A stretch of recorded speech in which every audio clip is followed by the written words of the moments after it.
지난 주일은 예수님께서 예루살렘 성전에 입성하시어 타락한 성전을 심판하신 모습을 통하여 거룩한 성전이라고 하는 제목으로 말씀을 드렸습니다.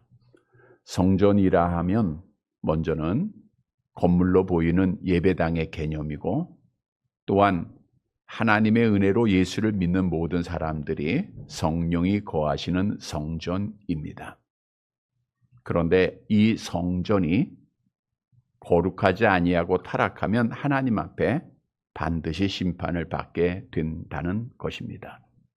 따라서 성전은 거룩해야 하는데 어떻게 거룩한 성전이 될 수 있는가? 먼저는 돈을 사랑하지 말아야 합니다. 예루살렘 성전이 타락한 것도 제사장들이 돈을 사랑했기 때문입니다. 또한 성전이 거룩해지기 위해서는 하나님 앞에 늘 기도해야 합니다. 우리 예수님께서 성전에서 매매하는 자들, 돈 바꾸는 자들을 다 내어 쫓으시고 내 집은 만민이 기도하는 집이다. 그래서 기도로 깨어 있어야 돼요. 그리고 거룩한 성전이 되기 위해서는 성전은 예배 드리는 곳이 되어야 됩니다.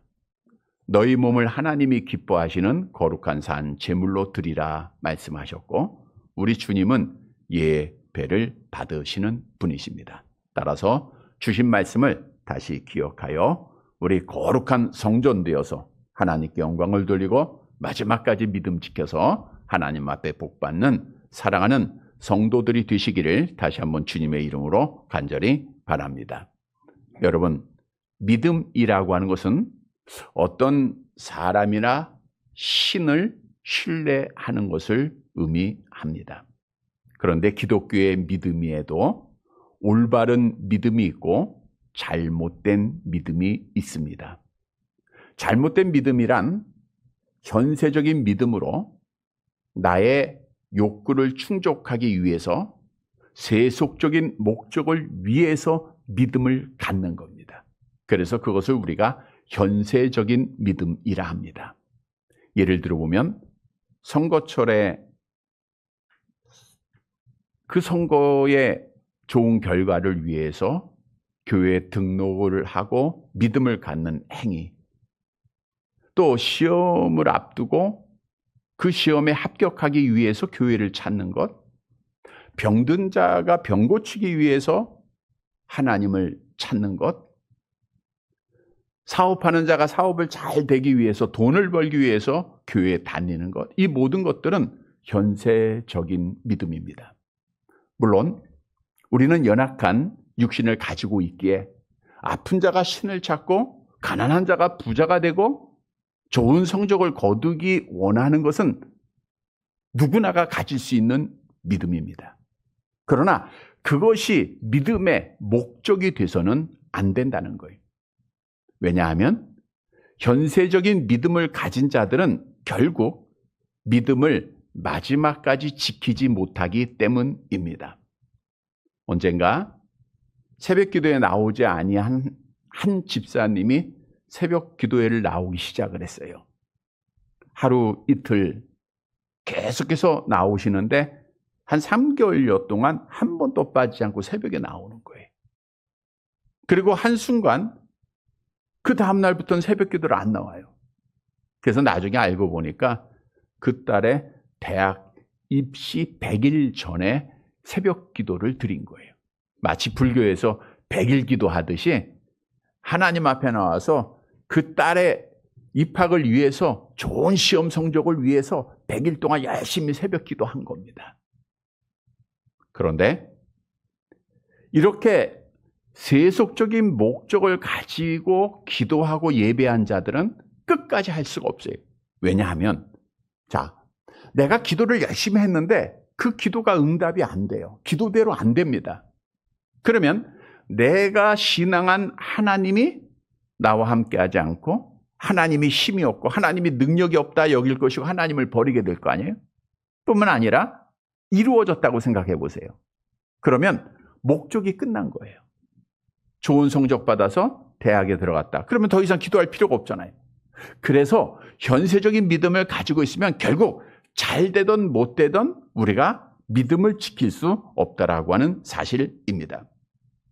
여러분, 예수님께서 예루살렘 성에 입성하실 때에 우리가 잘 아는 대로 그 수많은 수백만의 유대인들이 나귀 새끼를 타고 입성하신 예수님을 열렬히 환영을 했어요. 호산나 다윗의 자손이여, 우리를 구원해 주소서. 그런데 그들이 며칠 지나지 않아서 예수를 십자가에 못 박으소서라고 그들의 입이 변했죠. 그 변한 이유가 뭡니까? 믿음을 지키지 못한 이유가 뭡니까? 현세적인 잘못된 믿음을 가지고 있었기 때문에 그래요. 그들은 예수님을 기다린 것이, 메시아를 기다린 것이 현세적인 믿음을 가지고 정치적으로 로마의 속국에서 우리를 해방시켜주고 또 경제적으로 어려운데 우리를 잘 살게 하려고 하는 왕을 기다렸던 거예요. 예수라고 하는 사람이 그 일을 행해 줄 알았던 거예요. 그런데 예수님께서 힘없이 원수들에 의해서 겟세마네 동산에서 잡히시는 모습을 보고 그들의 마음이 180도가 변합니다.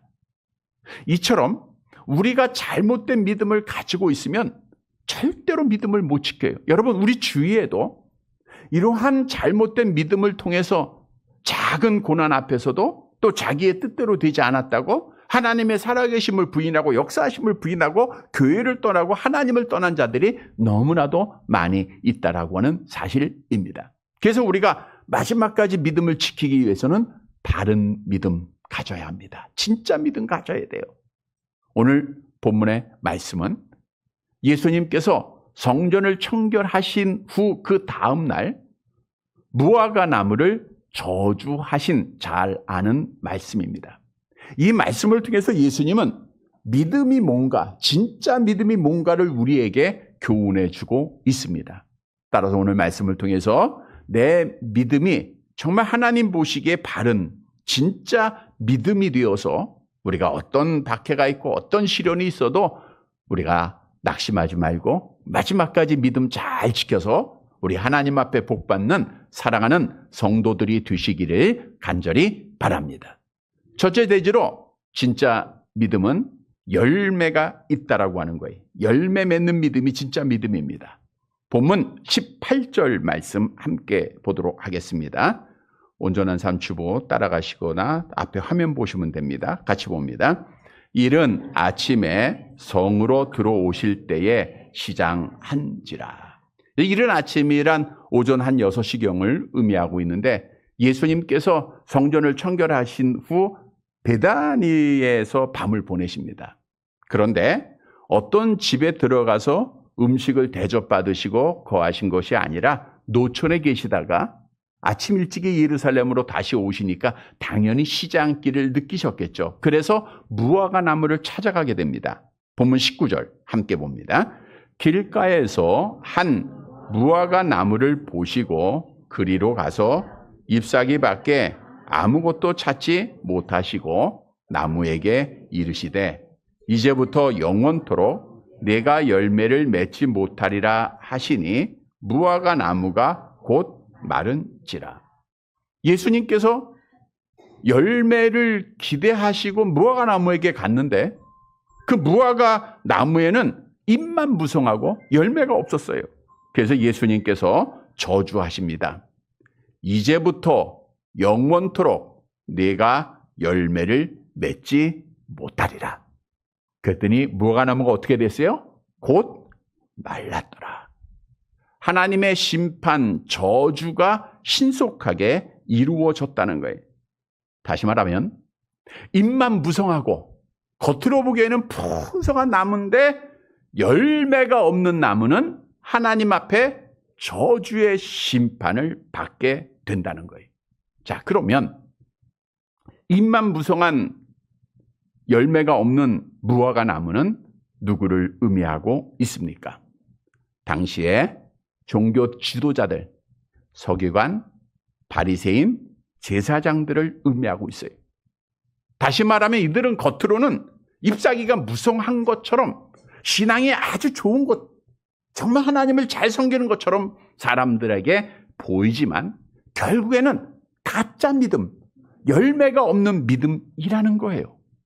여러분, 성경의 한 비유를 우리에게 말씀하시는데 이들은 어떻게 하나님 앞에 기도했죠? 어떤 신앙을 가졌죠? 누가복음 18장 11절 12절 말씀 함께 봅니다. 바리새인은 서서 따로 기도하여 이르되 하나님이여 나는 다른 사람들 곧 토색, 불의, 간음을 하는 자들과 같이 아니하고 이 세리와도 같이 아니함을 감사하나이다. 나는 일에 2번씩 금식하고 또 소득의 11조를 드리나이다.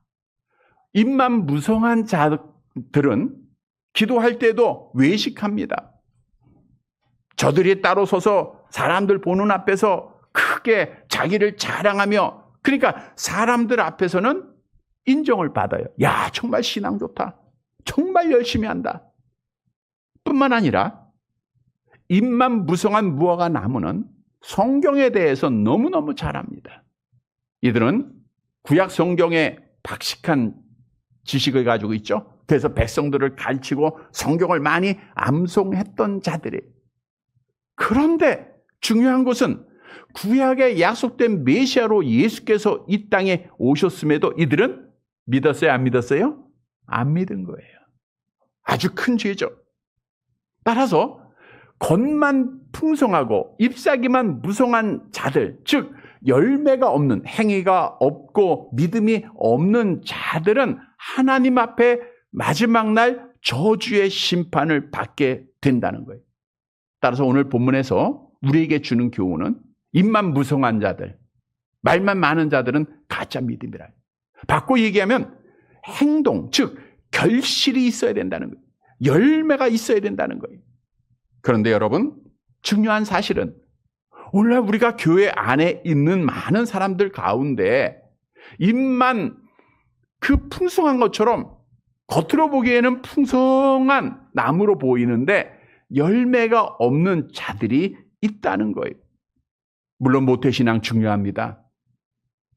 신앙의 경력 매우 중요합니다. 여러분들이 정말 90년, 80년 신앙 지킨 거 이거 귀한 일이에요. 근데 더 중요한 것은 뭐가 있어야 돼요? 열매가 있어야 돼요.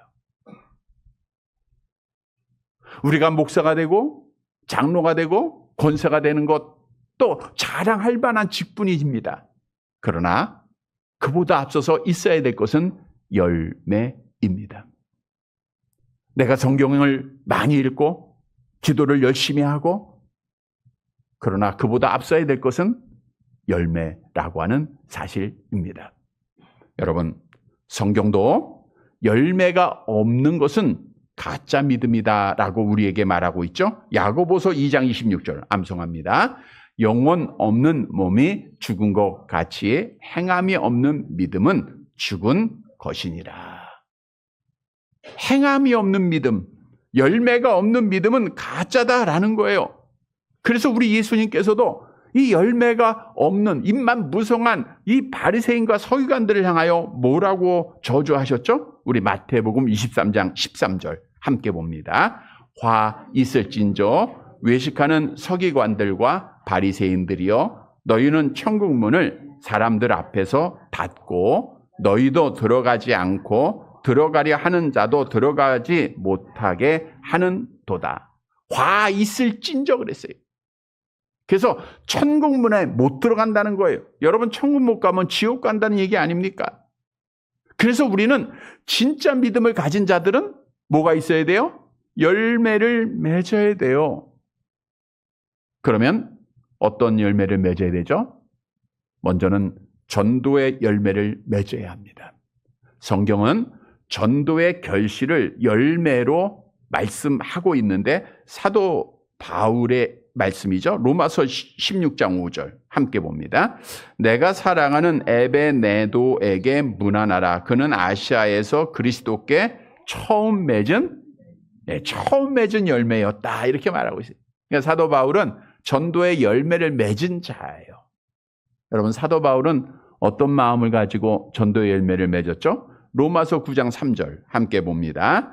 나의 형제 곧 고륙의 친척을 위하여 내 자신이 저주를 받아 그리스도에게서 끊어질지라도 원하는 바로다. 이 마음이 있어야 돼요. 근데 오늘날 대부분의 마음은 어떤 마음을 가지고 있죠? 나만 잘 믿으면 돼. 나만 믿으면 지키면 돼. 나만 천국 가면 돼. 내 형제들에 대해서, 가족에 대해서, 이웃들에 대해서는 관심이 없다고 하는 거예요. 여러분, 그러면 열매를 못 맺어요. 사도 바울처럼 하나님, 내가 지옥 가도 좋으니까 내 형제들, 내 가족들은 정말 구원해 주세요. 이렇게 마음을 갖고 있으면 얼마나 그 기도가 간절해지겠습니까? 생명을 내건 기도를 드릴 수밖에 없잖아요. 사도 바울은 그러하였기에 나만 천국 갑니다라고 하는 믿음이 아니라 같이 가야 한다고 하는 진리를 알았기에 이런 기도를 드리는 거예요. 그래서 그는 전도의 열매를 맺었던 거예요. 그는 열매를 수없이 맺었음에도 불구하고 마지막 죽을 때까지 전도의 열매를 위해서 이렇게 고백합니다. 사도행전 20장 24절 암송해 봅니다.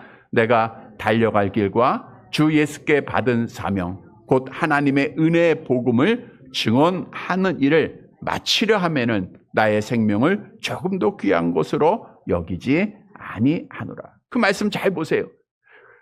하나님의 은혜의 복음을 뭐 하는 거예요? 증언하는 거예요. 전하는 겁니다. 여러분, 전도의 열매는 전하는 거예요. 복음의 씨앗을 뿌리기만 하면 돼요. 여러분, 주위에 있는 사람들에게 예수 믿고 천국 가라고 구원받으라고 뿌리기만 하면 됩니다. 복음에는 하나님의 능력이 있어요. 우리는 뿌리고 결실은 누가 하세요? 하나님이 하시는 거예요. 그래서 복음을 뿌리는 겁니다. 복음을 뿌리는 자가 참 믿음을 가진 자들이에요. 그래서 여러분들 어디에 있든지 누구에게든지 복음을 뿌리세요. 계속해서 뿌리세요. 그것이 참 믿음을 가진 증거입니다. 또한 참 믿음, 진짜 믿음을 가진 자들은 성령의 열매를 맺어야 돼요.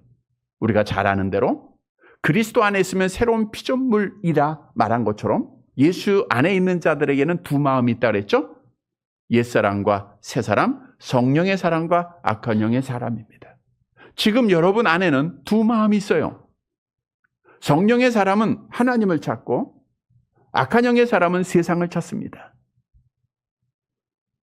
그런데 진짜 믿음을 가진 자들은 성령의 충만함을 받아서 성령의 열매를 맺어야 되는 거예요.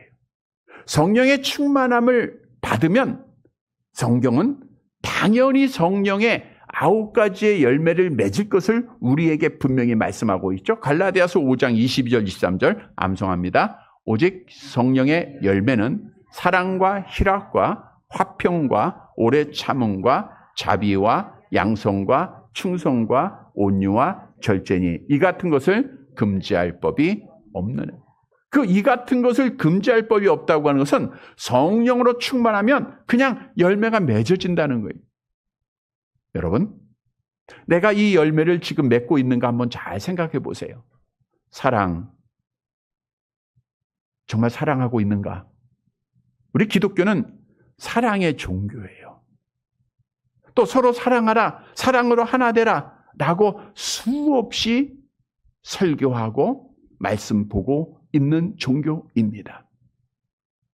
그런데 이 실제 있었던 일인데 어떤 집사님이 우리 교회가 아니고 딴 교회, 어제 그 여전도의 모임을 갔었대요. 그 새로 출석하는 교회 모임을 갔는데 한 이렇게 몇 분이 모여 있었는데 한 사람이 들어오니까 한 사람이 나가더래요. 식당에서 모였는데 한 사람이 들어오니까 한 사람이 나가더라고요. 나가서 왜 나가냐, 같이 있으니까 서로 안 맞는, 싸우는 거예요. 그러니까 보기 싫은 거예요. 야, 이건 기독교가 아니에요. 여러분, 예수님이 우리를 위해서 어떻게 죽으셨습니까? 우리가 그리스도 안에서 하나 되지 못하고 연합하지 못한다고 하는 것은 진짜 믿음이 아니라는 거예요. 정말 내가 사랑하고 있는가? 희락, 우리는 정말 기뻐하고 있습니까? 이 열매를 하나하나 생각해 보면서 열매를 맺는 것이 온유하고 오래 참고 이런 것이 내가 진짜 믿음을 가졌다고 하는 증거예요. 우리 성도들은 성령 충만해서 정말 9가지 열매가 나도 모르게 맺어지는 귀한 은혜가 있게 되기를 주님의 이름으로 축복합니다. 그리고 우리가 맺어야 될 것은 빛의 열매죠. 에베소 5장 8절 암송합니다. 빛의 열매는 모든 착함과 의로움과 진실함에 있느니라. 이 착하다고 하는 것은 일반적인 개념의 도덕적인 선을 말하고 있어요. 그러니까 우리 예수 믿는 자들은 착하게 살아야 돼요. 악을 행하지 말아야 됩니다, 여러분. 예수 믿는다고 하면서 교회 다닌다고 하면서 세상 사람들보다 더 악하게 하는 자들이 많아요. 양보할 줄 알아야 되고요. 거룩하게 살아야 되겠죠?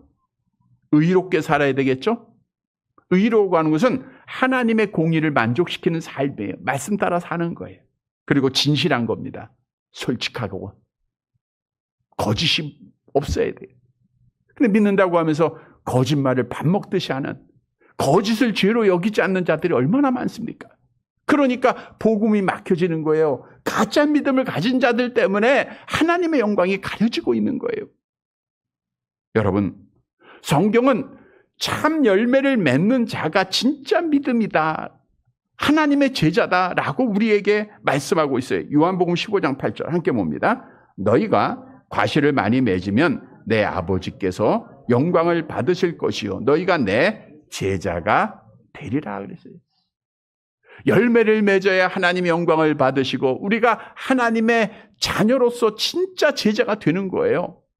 성도 여러분, 내가 진짜 믿음을 가지고 있는가, 가짜 믿음을 가지고 있는가? 이 질문의 답은 내가 열매를 맺느냐 안 맺느냐는 거예요. 내 입을 열어서 복음의 씨앗을 뿌리면 진짜 믿음을 가진 거예요. 항상 뿌려야 돼요. 예수 믿고 천국 갑시다. 예수 믿어야 된다. 때를 얻든지 못 얻든지 힘써야 돼요. 성령 충만함으로 성령의 열매 있어야 됩니다. 빛의 열매를 맺어야 됩니다. 이러한 열매를 맺어서 진짜 믿음으로 마지막까지 믿음 지켜서 하나님 앞에 복받는 사랑하는 성도들이 되시기를 간절히 바랍니다. 두 번째로, 진짜 믿음은 선택하신 자에게 하나님께서 주신 선물이라는 거예요. 그러니까 진짜 믿음은 아무나 갖는 게 아니고 하나님의 선물이라는 거예요. 본문 20절 말씀 보도록 할게요. 함께 봅니다. 제자들이 보고 이상히 여겨 이르되 무화과 나무가 어찌하여 곧 말랐나이까. 예수님이 저주하는 걸 방금 들었잖아요. 근데 곧 말라버리니까 놀랍지 않습니까? 어찌하여. 이해가 안 된다는 거예요. 자, 그런데 여기서 중요한 사실이 있어요. 예수님께서 무화과 나무를 저주하실 때는 4월이에요. 근데 무화과 나무는 9월이나 10월에 열매를 맺습니다.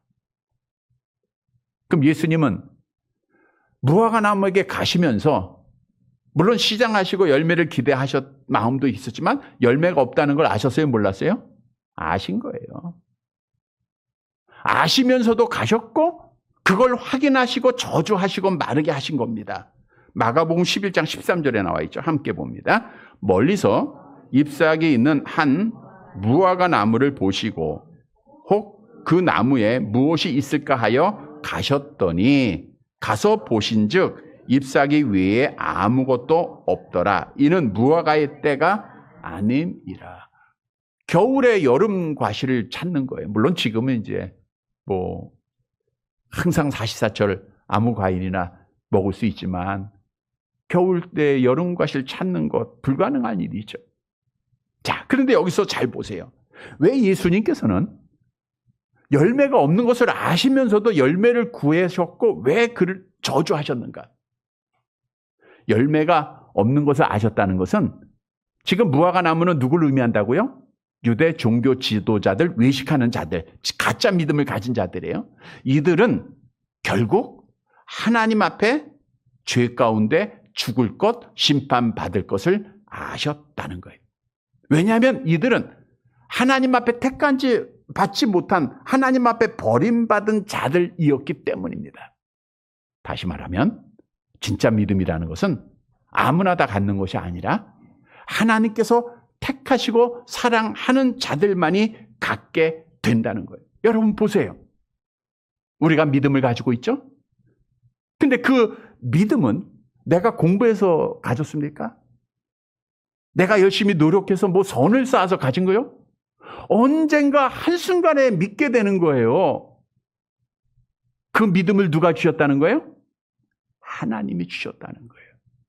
여러분, 성경은 선택의 교리를 분명히 말씀하고 있습니다. 선택이라는 것은 하나님께서 미리 아시고 멸망받아야 할 모든 사람들 중에서 기쁘신 뜻대로 하나님의 자녀들을 택하셨다라고 하는 사실이에요. 본래 우리 모든 인간은 우리의 첫사람 아담의 죄로 인해서 죽을 수밖에 없는 자들이죠. 죄 가운데 출생하죠. 우리 시편 51편 5절 함께 봅니다. 내가 죄악 중에서 출생하였으며 어머니가 죄 중에서 나를 잉태하였나이다. 그래서 타락한 인간들은 사악하고 부패하였기에 우리 스스로는 믿음을 가질 수가 없는 거예요.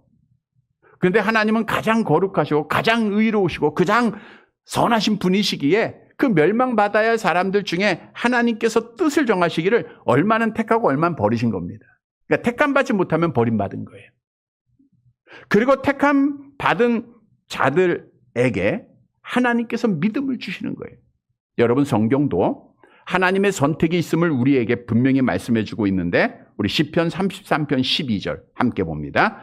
여호와를 자기 하나님으로 삼은 나라 곧 하나님의 기업으로 선택된 백성은, 하나님의 기업으로 선택된 백성은 복이 있다 그랬죠?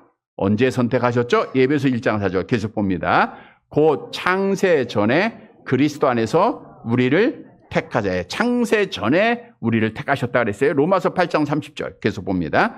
또 미리 정하신 그들을 또한 부르시고 부르신 그들을 또한 의롭다 하시고 의롭다 하신 그들을 또한 영화롭게 하셨느니라.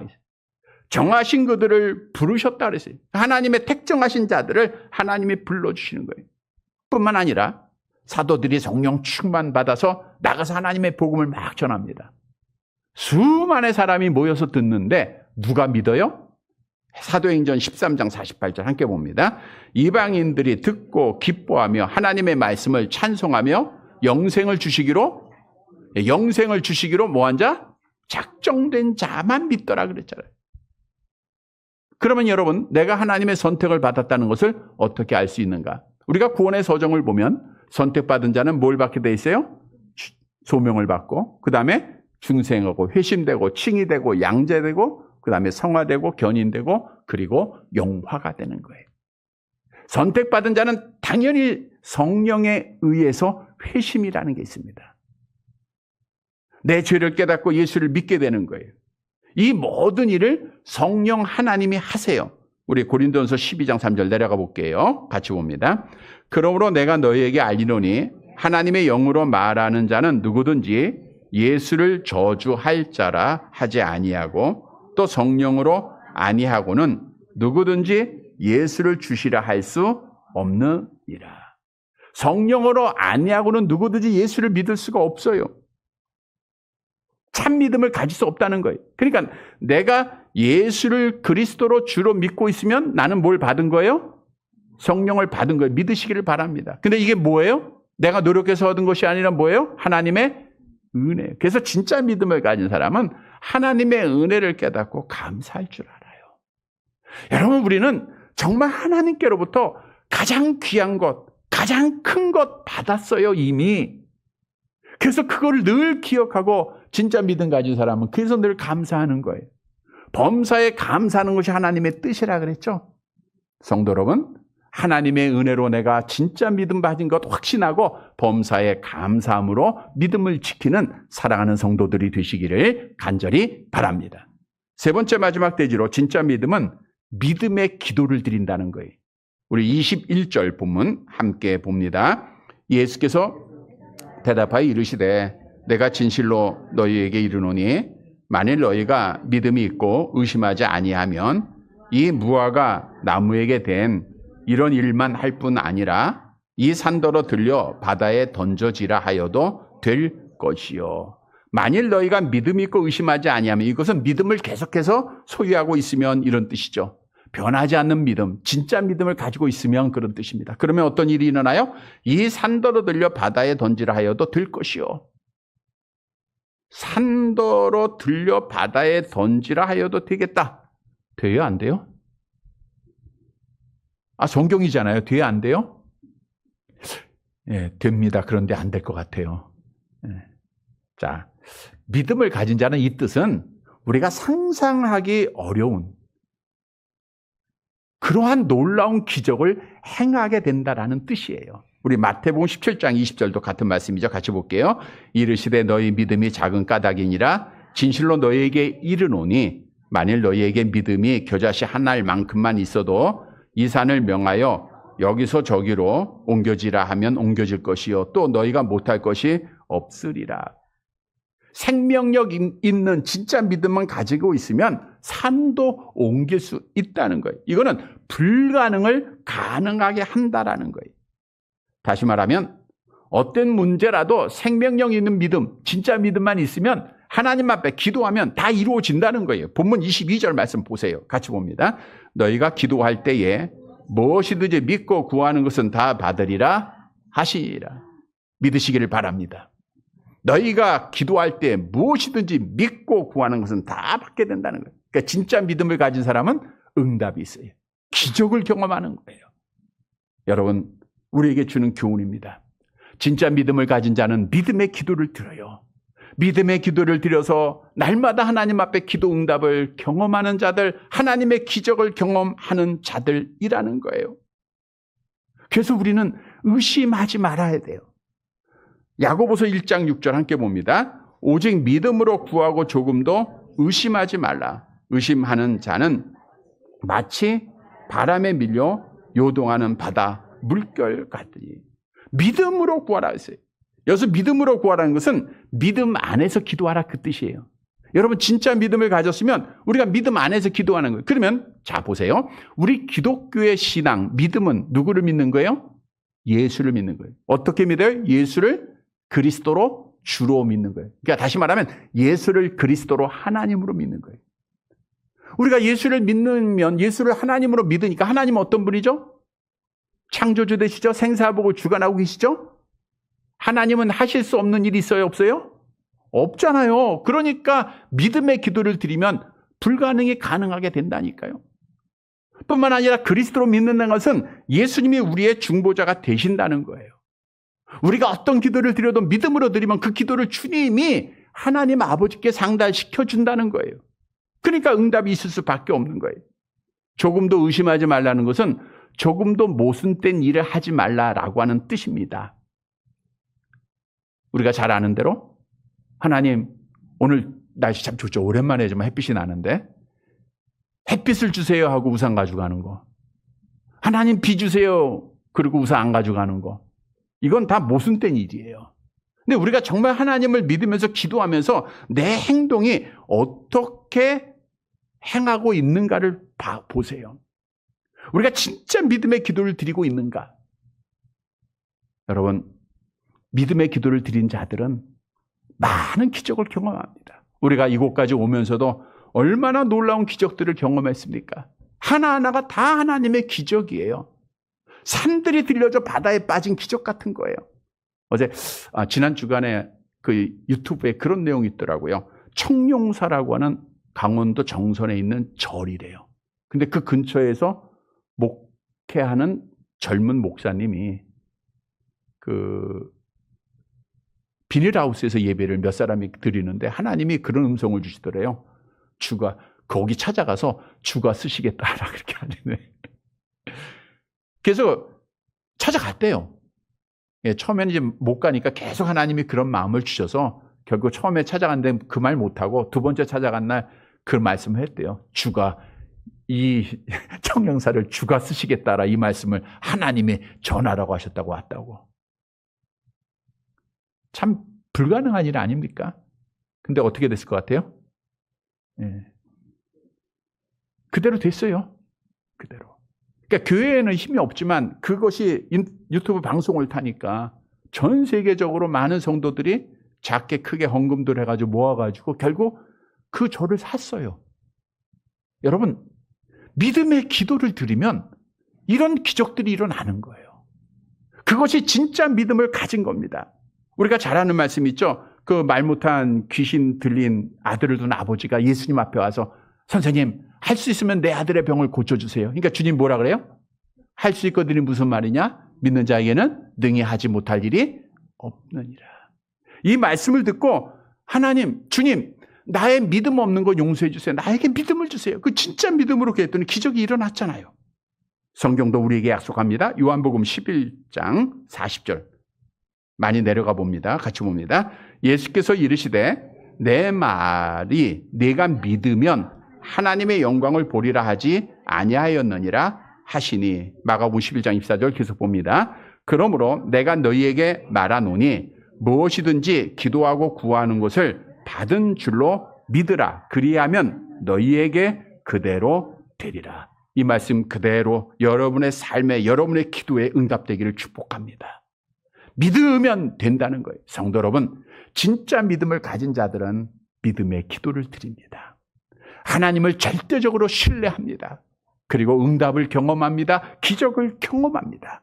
이런 성도들이 되시기를 간절히 바랍니다. 말씀을 정리해 드립니다. 여러분, 우리가 교회 안에는 같은 모습을 가지고 같은 시간에 같은 하나님을 섬기고 있지만 하나님 앞에는 올바른 믿음을 가진 자, 잘못된 믿음을 가진 자로 구별이 돼요. 진짜와 가짜가 구별이 된다는 거예요. 그런데 가짜 믿음을 가진 자들은 결국 하나님을 떠나고 교회를 떠나고 믿음을 지키지 못하고 하나님의 심판을 받아 지옥에 떨어지게 되는 거예요. 수많은 사람을 봅니다. 그러나 올바른 믿음, 진짜 믿음을 가진 자들은 어떤 비바람이 쳐도 흔들리지 아니하고 마지막까지 자기 자리 지키고 마지막까지 믿음 지키고 하나님 앞에 복 받는 자가 돼요. 여러분, 진짜 믿음을 가진 자들이 되기를 축복합니다. 성도 여러분, 그러면 진짜 믿음은 어떤 믿음이냐? 먼저는 뭐가 있어야 돼요? 열매. 전도의 열매, 성령의 열매, 빛의 열매가 내 삶에서 있어야 돼요. 늘 생각하시면서 열매 맺으시기를 바랍니다. 두 번째, 진짜 믿음은 누가 주는 거예요? 하나님께서 주시는 선물이에요. 그래서 우리는 늘 감사해야 돼. 진짜 믿음 가졌다고 하면서 원망하고 불평하고 염려하고 걱정하는 건 가짜 믿음이에요. 네, 감사밖에 없어야 돼요. 세 번째, 진짜 믿음을 가진 자는 뭘 드려요? 믿음의 기도를 드리고 기적을 경험합니다. 사랑하는 성도 여러분, 오늘 주신 말씀 꼭 기억하고 우리가 진짜 믿음 가져서 마지막까지 믿음 지켜서 하나님 앞에 영광을 돌리고 하나님 앞에 마지막 날 복 받는 사랑하는 성도들이 되시기를 주님의 이름으로 간절히 바랍니다.